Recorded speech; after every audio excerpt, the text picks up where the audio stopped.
Bonsoir. Bonsoir, bonsoir à vous. Bonjour à vous, pardon. Et bonsoir à nous.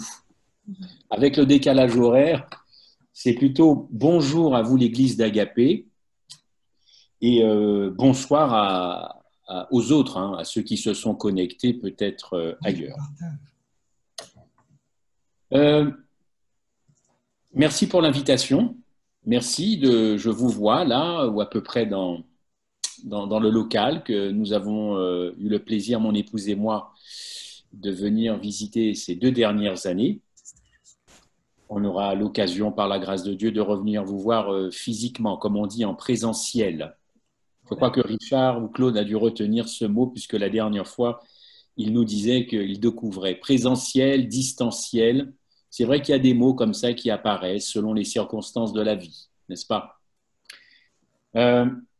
Encore une fois, merci pour cette invitation. Je voudrais vraiment que nous soyons remplis du Saint-Esprit pour les minutes qui vont suivre, parce que cette phrase, cette déclaration de Jésus-Christ en Luc 24, et le verset qui vous a été lu, « Père, pardonne-leur, car ils ne savent pas ce qu'ils font. » Quelle déclaration! Et j'ai intitulé ce message « Un pardon scandaleux ». Vous comprendrez pourquoi. Ne soyez pas choqués. Vous savez que parfois, j'aime bien faire un petit peu des titres qui interpellent. Je ne suis pas sûr d'être loin de la vérité pour certains, quand ils découvriront jusqu'où Christ est allé dans cette phrase. Un pardon scandaleux. Alors, encore une fois, je ne suis pas sûr que nous comprenions tout à fait la profondeur de cette affirmation. Et encore une fois, j'invite le Saint-Esprit à venir nous visiter sérieusement pour qu'au sortir de ce moment de partage et de culte, là, nous comprenions l'Évangile ou nous vivions l'Évangile d'une façon inédite. Madame White a écrit à propos de cette phrase dans son livre « L'histoire de la rédemption » à la page 236. Voici ce qu'elle a écrit. « Tandis que les soldats accomplissaient leur horrible besogne et qu'il, le Christ évidemment, endurait l'agonie la plus sévère, Jésus pria pour ses ennemis. Cette prière en faveur de ses ennemis englobait le monde entier, n'est-ce pas? Chaque pécheur qui vivrait jusqu'à la fin des temps, jusqu'à la fin des temps. Au fond, que dit cette prière? Père, pardonne-leur, non seulement ceux qui me blessent maintenant à Golgotha, mais tous ceux qui me blesseront demain et jusqu'à la fin. Madame White, Histoire de la rédemption. Autrement dit, Dieu déclare en Christ à ce moment-là, j'ai pardonné à tous ceux qui m'ont fait du mal, me font du mal et me feront du mal. Tout est déjà pardonné. Toujours Madame White, cette fois-ci dans le livre Jésus-Christ, je n'ai pas la page parce que je ne l'ai pas notée, elle revient sur cette prière en disant « Cette prière du Christ comprenait le monde entier, elle incluait chaque pécheur qui avait vécu ou vivrait depuis le commencement du monde jusqu'à la fin des temps. » Les choses sont très claires sur cette phrase. « Père, pardonne-leur parce qu'ils ne savent pas ce qu'ils font. » Et nous allons voir dans quelques minutes jusqu'où va ce qu'ils font. C'est une phrase qui est capitale pour Jésus-Christ, alors même qu'il était en train d'établir le christianisme à son heure, vous en conviendrez, la plus extrême. Nous sommes à Golgotha. En effet, la croix reste le point culminant de tout ce que Satan a pu faire contre Christ.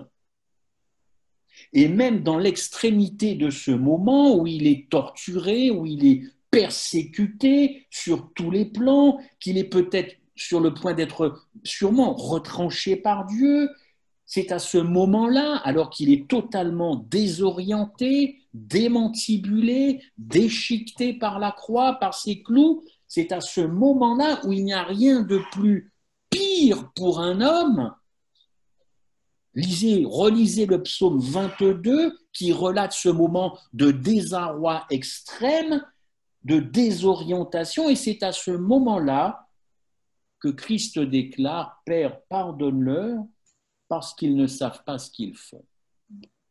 Au pire des moments, notre Sauveur ne pense pas à lui, mais pense à vous ce soir, à vous et à moi. Je ne sais pas pour vous, mais quand il m'arrive peut-être parfois, ou il m'arrivera, je ne l'espère pas en tout cas, d'avoir été mis peut-être en danger, même un danger mineur, peut-être une agression, je ne sais quoi, je vous avoue que je pense à moi, je pense à mon intégrité physique. Je ne pense pas aux autres. Eh bien non, justement. Par cette phrase, Jésus-Christ veut nous enseigner quelque chose qui se trouve dans ce conflit cosmique. Dans ce conflit cosmique. J'y reviendrai. Et c'est un pardon surnaturel. C'est un pardon surnaturel.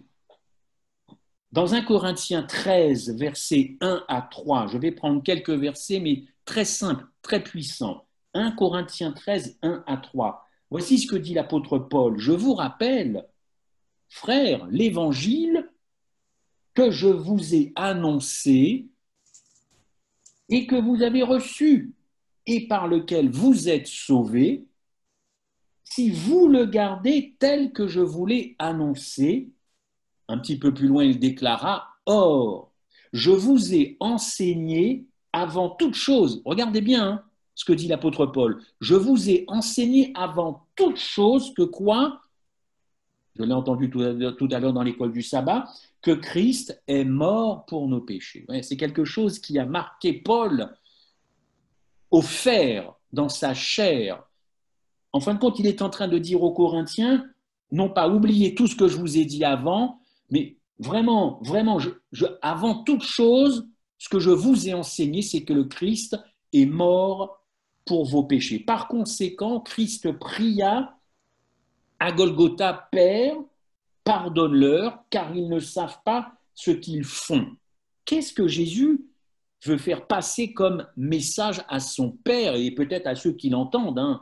Il y avait tellement de bruit au moment de Golgotha, je ne sais pas. En tout cas, Jésus a compris que quelque chose doit s'accomplir afin que Dieu puisse nous pardonner. Et que cela, vous le savez, exigerait sa mort.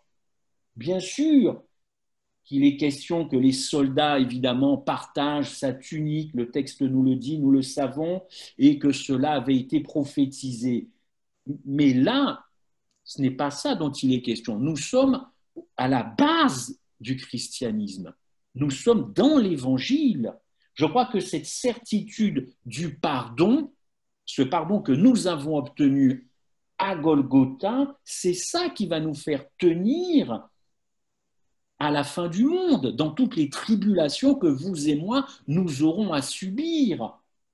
Quand tout se retournera contre vous, contre moi, contre les nôtres, contre les vôtres, il faudra se rappeler de ça. C'est ce que Paul dit aux Corinthiens. Rappelez-vous l'évangile que je vous ai présenté et avant toute chose, Christ est mort pour nos péchés. Beaucoup, en ce moment, de chrétiens font des conjectures sur l'avenir. Le Covid a été alors très propice pour la naissance de petits prophètes. Alors là, on n'a jamais vu ça. Tout le monde s'évertue à faire des plans sur la comète, plus ou moins bibliques. Mais alors, moi, j'ai rien vu passer sur le pardon. J'ai rien vu passer sur le pardon. Tout était concentré sur les œuvres du diable. Alors là, le diable, Satan, s'est régalé pendant le Covid.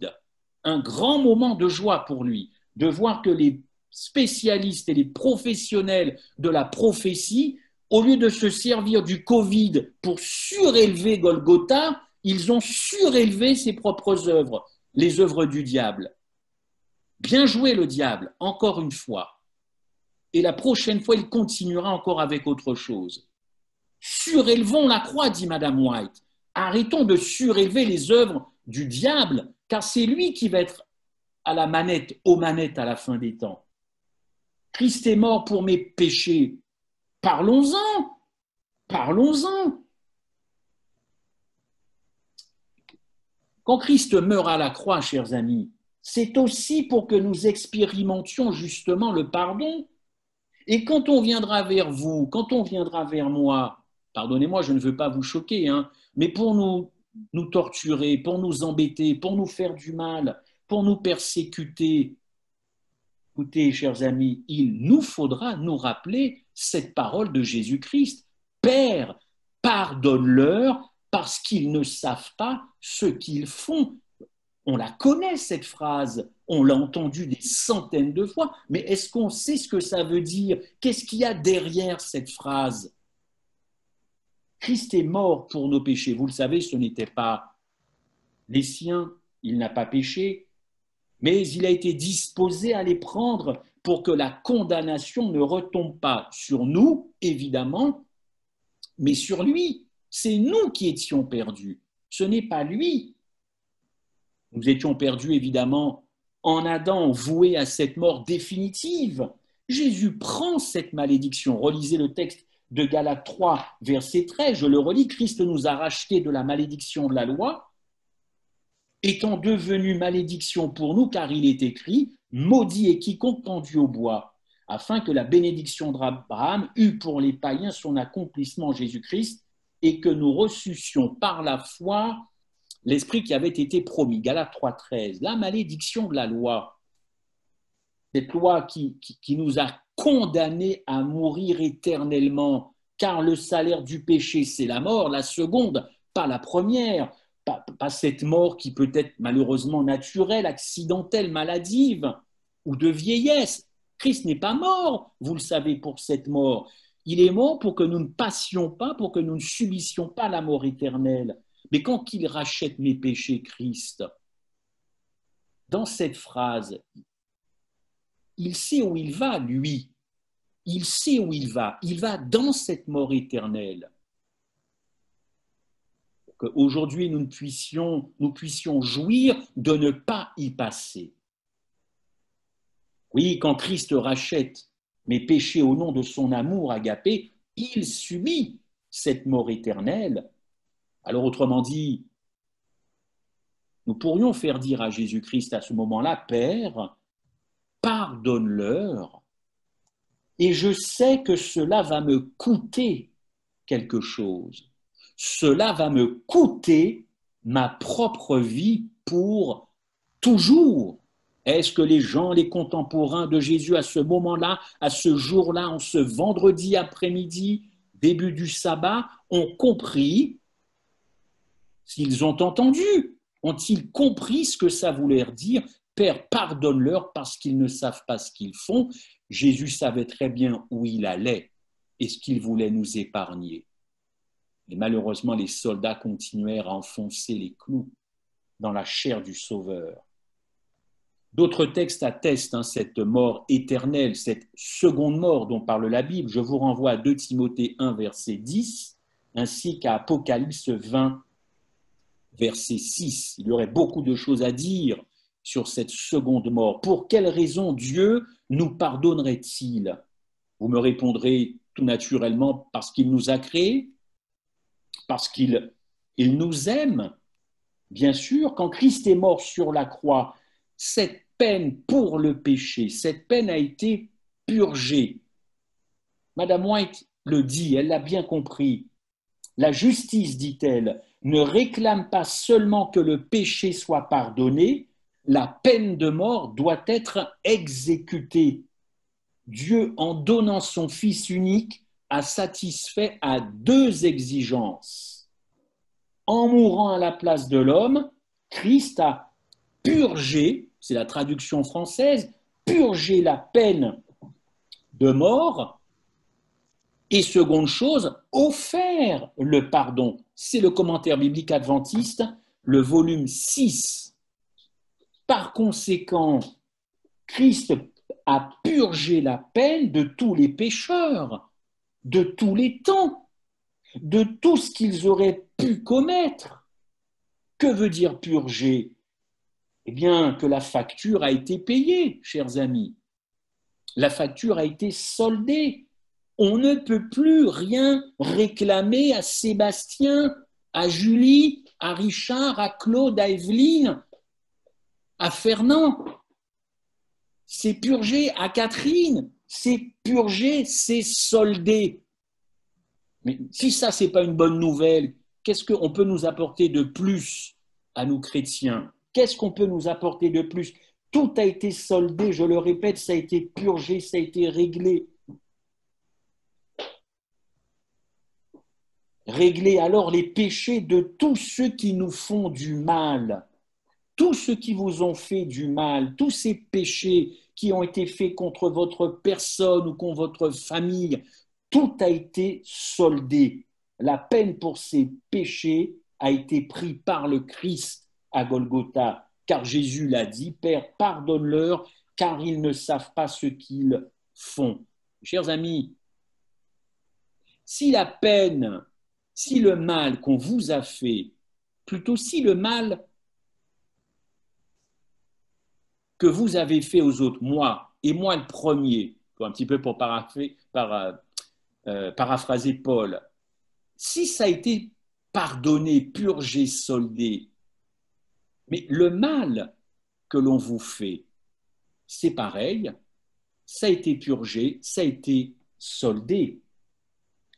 Dieu a dit, je reviendrai là-dessus en plus, soyez bons les uns envers les autres, compatissant, vous pardonnant réciproquement comme Dieu vous a pardonné. Texte d'Éphésiens 4, verset 32.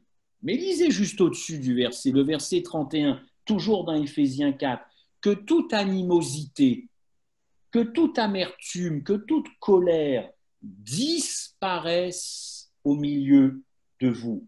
Alors, concrètement, quand on vous a cambriolé, la peine pour ce cambriolage, quand on vous a volé votre véhicule, le vol pour ce char, comme vous dites, eh bien, tout cela, ça a déjà été réglé, purgé, pardonné par Christ à Golgotha. Si vous avez été agressé, si vous avez été frappé par votre mari ou inversement, si on a abusé de vous sexuellement, si quelqu'un vous a fait du tort, pour tous ces péchés, Christ a déjà purgé et soldé tout le mal que l'on vous a fait. Alors je dis facilement Amen quand c'est moi qui commets une faute et que j'implore le pardon de Dieu, alors là, je n'ai pas de problème. Mais est-ce que je vais dire aussi Amen pour la personne qui a violé mon épouse, pour le pédophile qui s'en est pris à mon petit garçon? Est-ce que là, nous chrétiens, nous disons Amen, ton péché a été pardonné? Amen.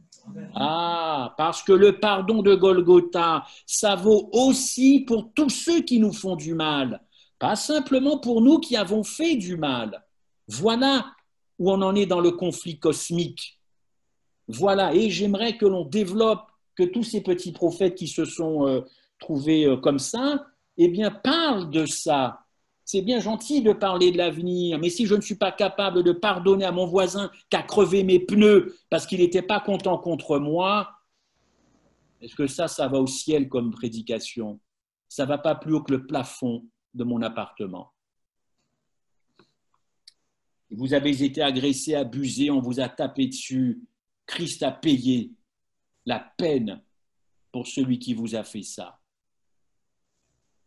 Et si Dieu a expérimenté tout cela à la croix, c'est pour me rendre justement miséricordieux envers ceux qui me veulent du mal et ceux qui m'ont fait du mal. Pourquoi? Pourquoi aller jusque-là de la part de Dieu? Pour enlever toute amertume, je l'ai lu dans Éphésiens 4 et l'apôtre Paul a bien compris, pour enlever toute amertume de mon cœur, pour déraciner, pour ne pas réclamer vengeance à leur encontre, à ceux qui m'ont volé de l'argent, qui ont volé ma femme, volé mon époux, brisé mon foyer, tué mes enfants. C'est pour qu'il n'y ait pas d'amertume dans mon cœur et surtout que je ne déclare pas vengeance. Pourquoi? Parce que la Bible nous dit que Dieu dit « à moi la rétribution, à moi la vengeance. Je suis sûr que vous connaissez ce verset. Alors j'ai fouillé un petit peu ce verset parce que j'ai un problème, je dois vous l'avouer. Le mot vengeance, ça me va pas très bien avec le Dieu d'amour, le Dieu d'agapé. Alors quand on va dans l'original grec, eh bien ce mot vengeance, je vous invite à vérifier mes dires. Ce mot vengeance, c'est ekdikeo. Ekdikeo. Mais ekdikeo, ça veut d'abord dire faire justice, protéger, défendre. Je répète, faire justice, protéger, défendre une personne contre une autre. Et ensuite, il y a cette notion, évidemment, de venger, de punition. Alors, quand on relit le verset que Dieu lui-même dit, à moi la rétribution, à moi la protection, à moi la défense de ce que l'on t'a fait. Je préfère aller dans le grec plutôt que dans la traduction française, chers amis. La vengeance, c'est très subtil. Je n'ai jamais entendu à côté de moi un adventiste prier en disant « Oh Seigneur, venge-moi ». Parce que c'est peut-être pas ça qu'on demande dans une prière, n'est-ce pas? Surtout quand on ne se connaît pas.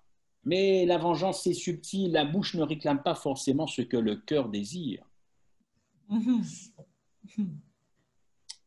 Alors, de quel droit nous retournerions vers Dieu pour exiger une vengeance, une rétribution? Évidemment, vous me direz, mais cher frère Michel, sur la base de ce que Dieu a dit lui-même, non, puisque ekdikeo veut avant tout dire, je vais te protéger, c'est moi qui vais te faire justice, je suis ton Dieu, j'ai payé pour le mal qu'on t'a fait, j'ai payé pour ce crime, dit Dieu. Vous n'avez pas le droit d'ajouter l'insulte à l'injure, car l'injure, c'est déjà ce qu'on vous a fait contre ma loi, contre mon caractère. Ne rajoutez pas une insulte à l'injure, nous dit Dieu ce soir. Je m'en occuperai, c'est mon affaire. Toi, ton affaire, c'est de pardonner. Laisse-moi les conséquences de tout cela. Je m'occuperai de cela. C'est de mon ressort. Toi, pardonne. Au nom du pardon que je t'ai donné.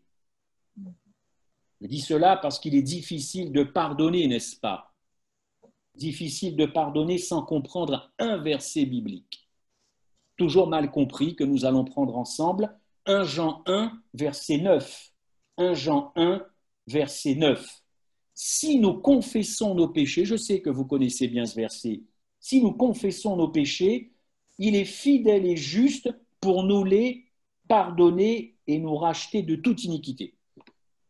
Combien de fois j'ai entendu des prédications là-dessus qui étaient complètement à côté de la plaque? Tout simplement parce que la personne n'est pas allée dans l'original.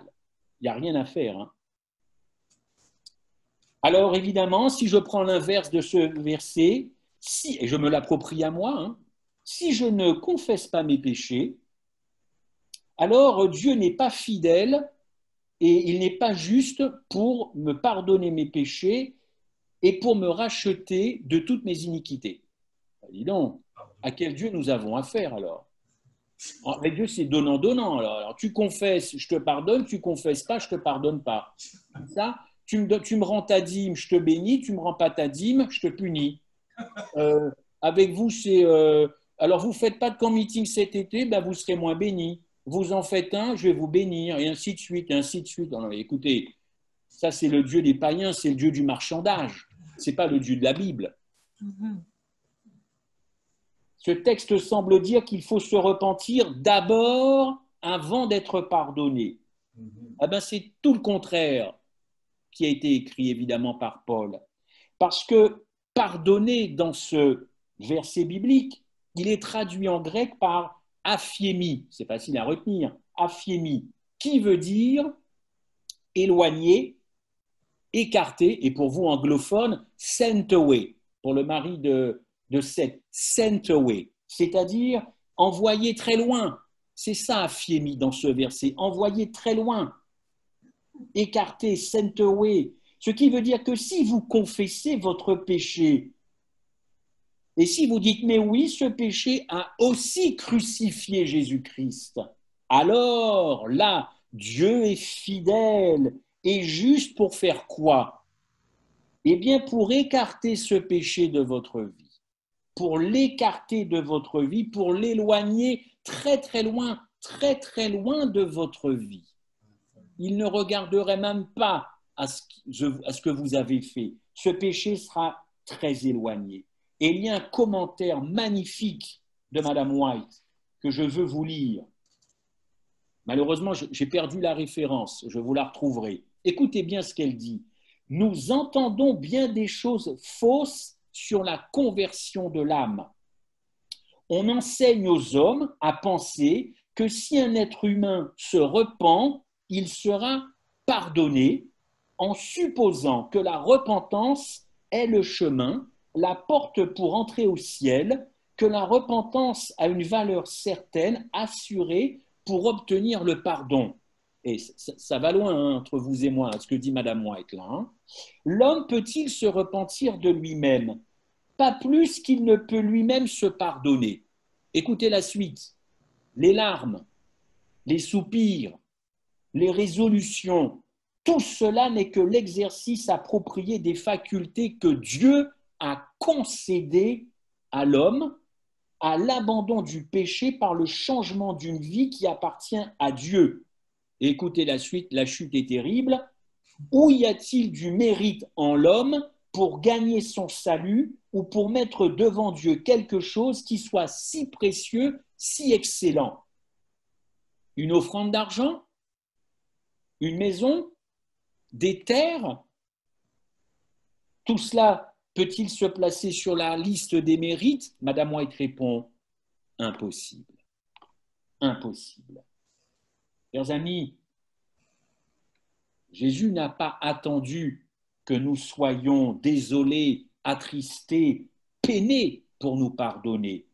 Dans 2 Corinthiens 5, versets 18 à 19, je lis, « Et tout cela vient de Dieu qui nous a réconciliés avec lui par Christ et qui nous a donné le ministère de réconciliation, car Dieu était en Christ, réconciliant le monde avec lui-même, et n'imputant point aux hommes leurs offenses, il a mis en nous la parole de la réconciliation. » En fin de compte, quand on lit ce texte-là, on s'aperçoit que Dieu a cessé d'imputer les offenses à l'homme.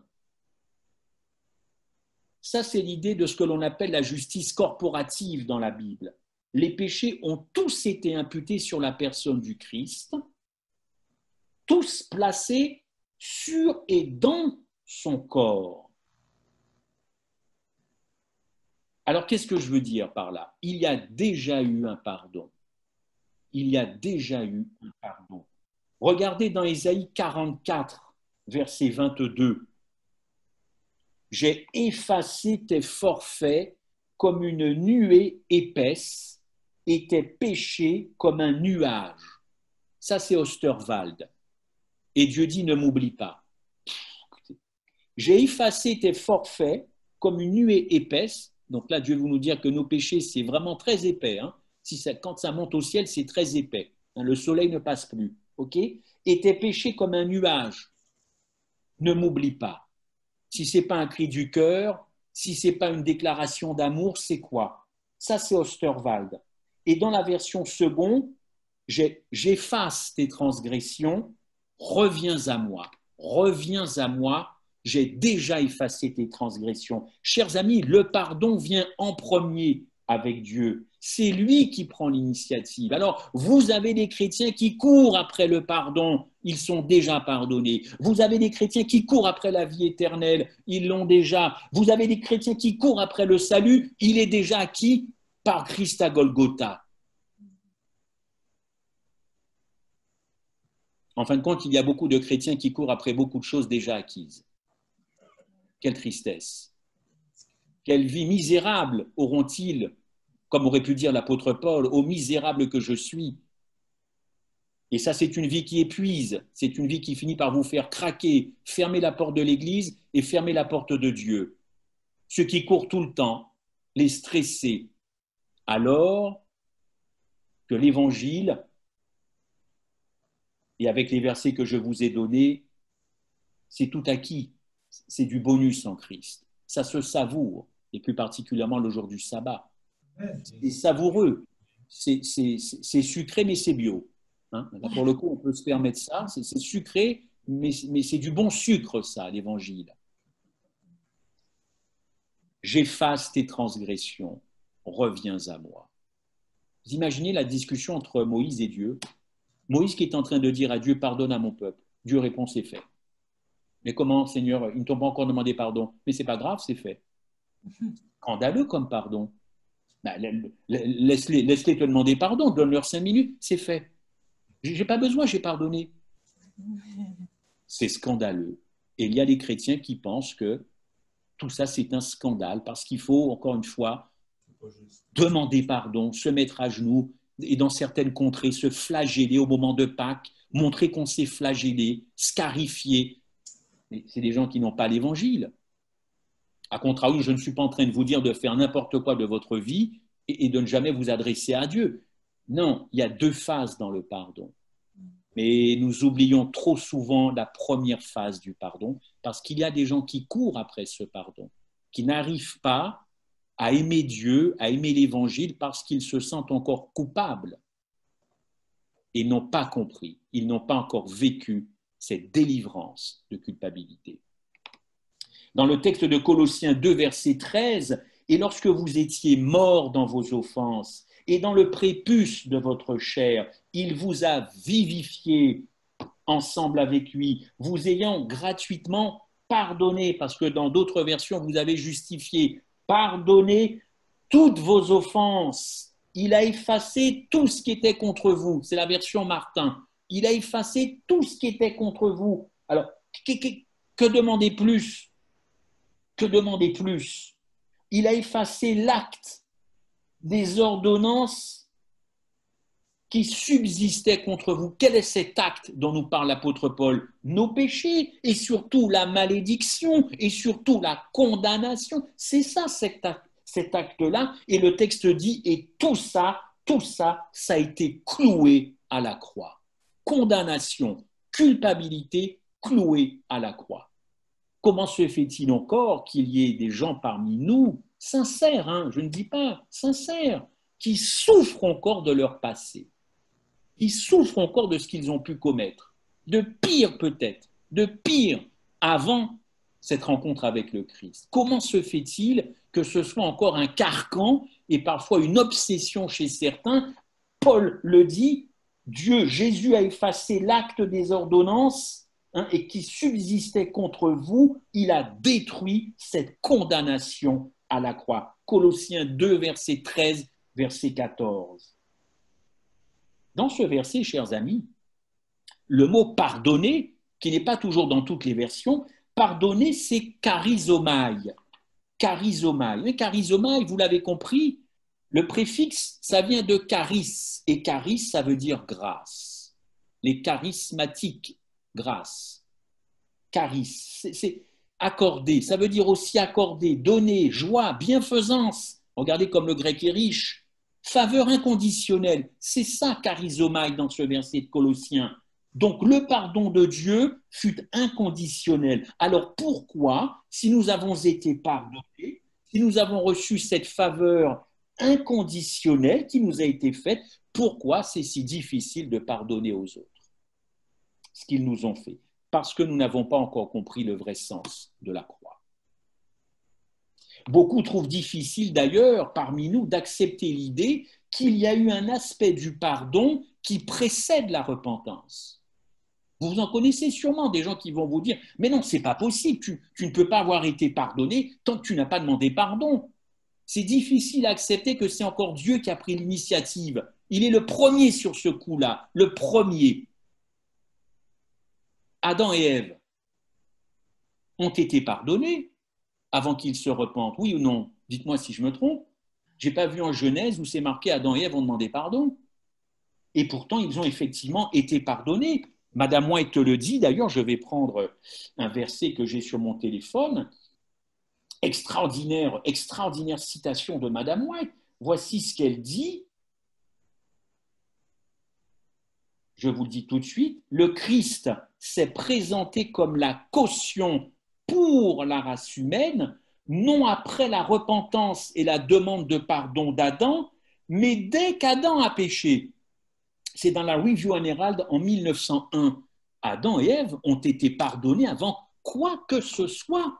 Quoi que ce soit. Et Ellen White va beaucoup plus loin parce qu'elle dit effectivement, je ne sais pas si je vais retrouver, autrement dit, cela signifie que lorsqu'Adam a péché, dit-elle, toujours dans la Review and Herald, sa respiration d'après Adam, c'est fort, c'est costaud. Il pêche, sa respiration d'après, les battements de cœur d'après, juste après avoir mangé de ce fruit, était un don de Dieu.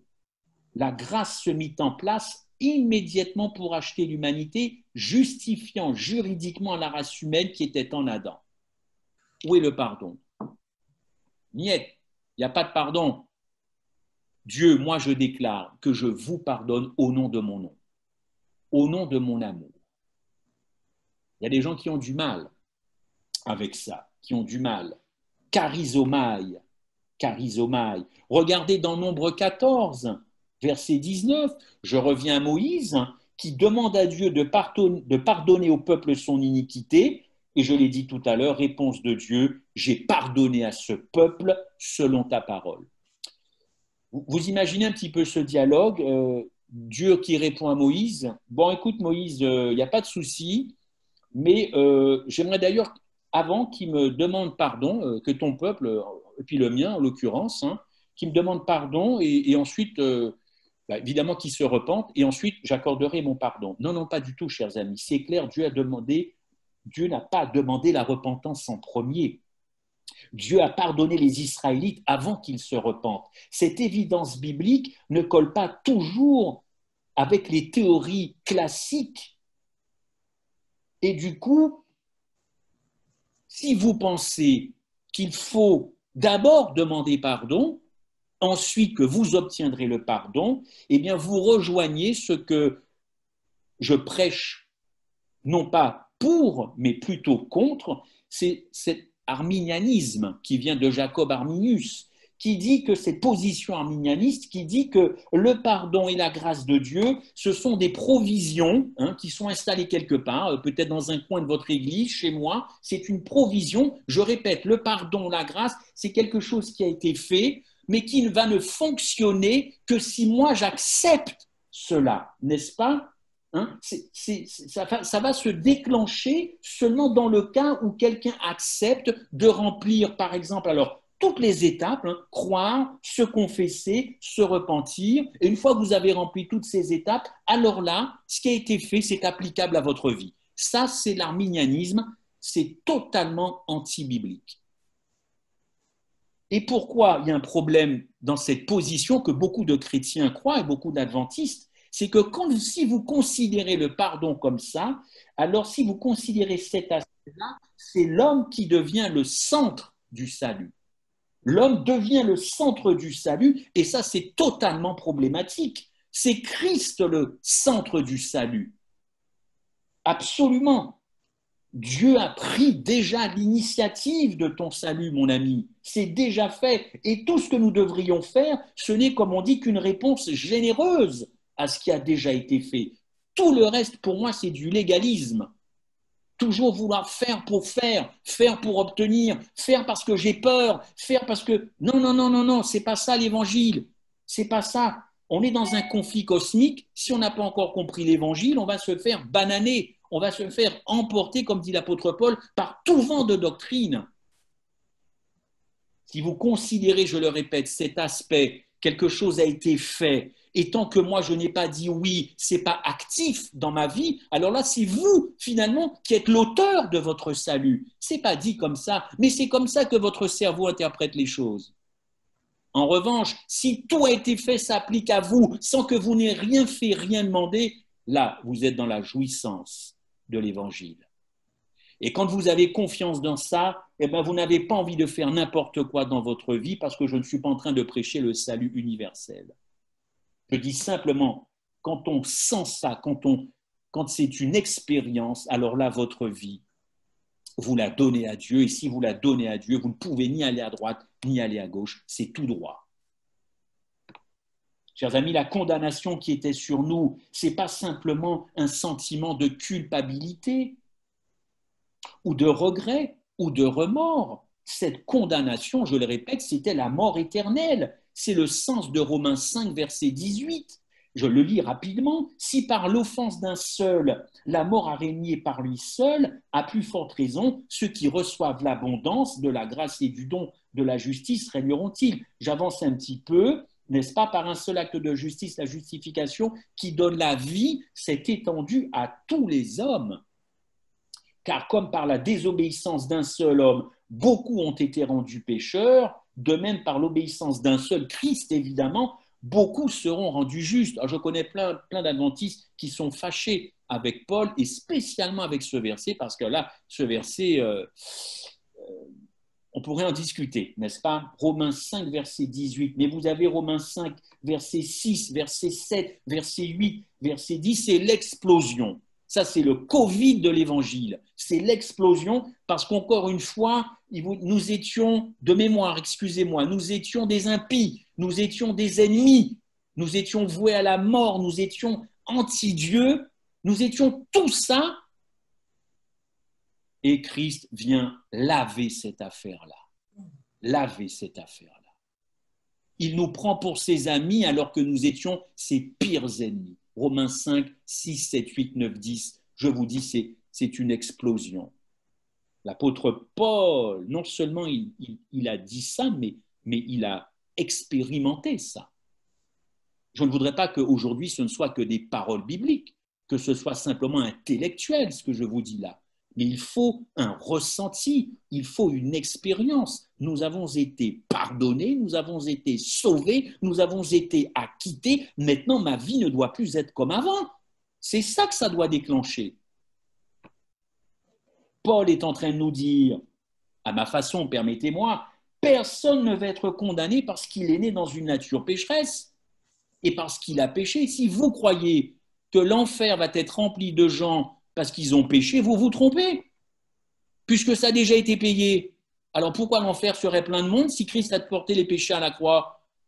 Si vous y êtes dans cet enfer, c'est probablement pour autre chose que vos péchés, puisqu'il a tout pris à la croix. Tous les péchés que vous avez commis, chers amis, et que vous êtes en train de commettre, ou que vous commettrez ce soir, comme moi, tous les mensonges que j'ai pu dire, tous les mensonges que vous avez pu proférer, tout ce qu'on a pu voler, tous les coups bas qu'on a pu faire, toutes les médisances, et il y en a des médisances, toutes les convoitises, tout ça, ça a été pardonné.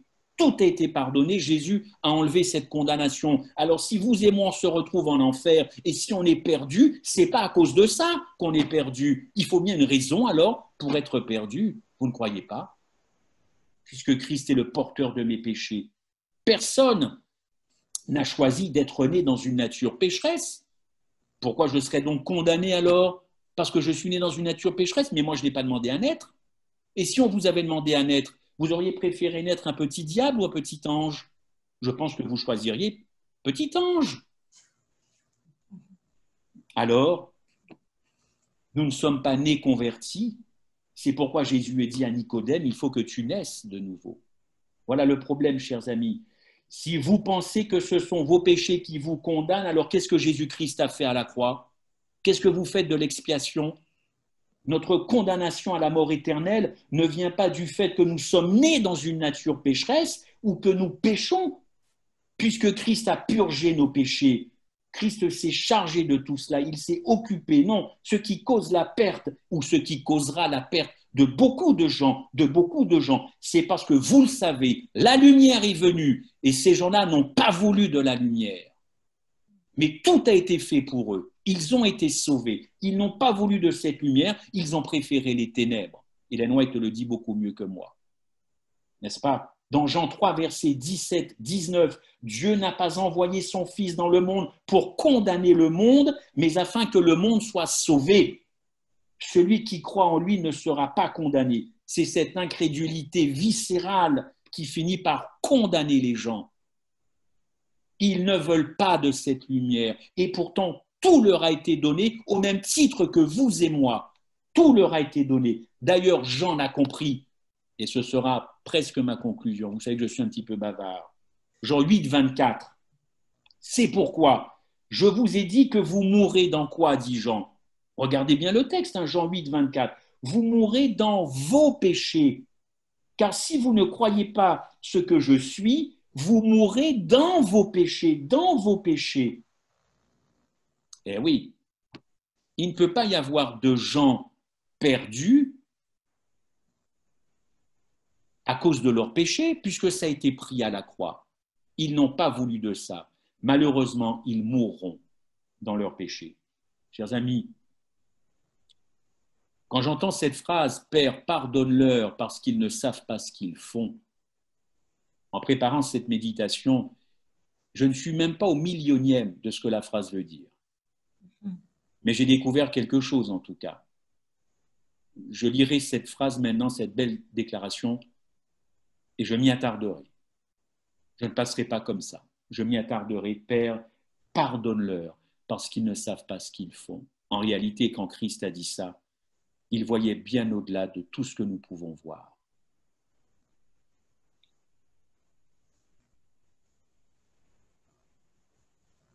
Je ne dois pas avoir honte que ma vie a été nulle. Je ne dois pas avoir honte que tout ce que j'ai pu faire avant était maladroit, méchant, que j'ai peut-être été une pourriture pour certains. Ce que je sais, c'est que cette facture a été payée. Cette facture a été purgée. Mon solde devant vous, mon solde et votre solde est à zéro. Vous savez, si votre compte en banque a du mal, le compte de votre cœur, lui, il est à zéro. Personne ne viendra vous réclamer quoi que ce soit de ce que vous avez fait parce que pour Dieu, ça a été purgé. Et quand j'entends, pour conclure, certains dire « Ah, il faut que je fasse ma part », c'est une phrase destructrice pour moi.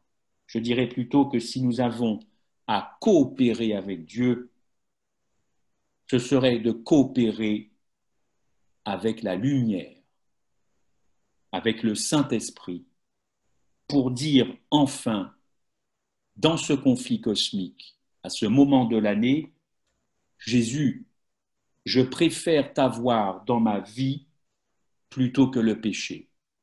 Voilà pour moi ce que c'est qu'une coopération avec Dieu. Que Dieu nous bénisse et que Dieu nous garde. Amen.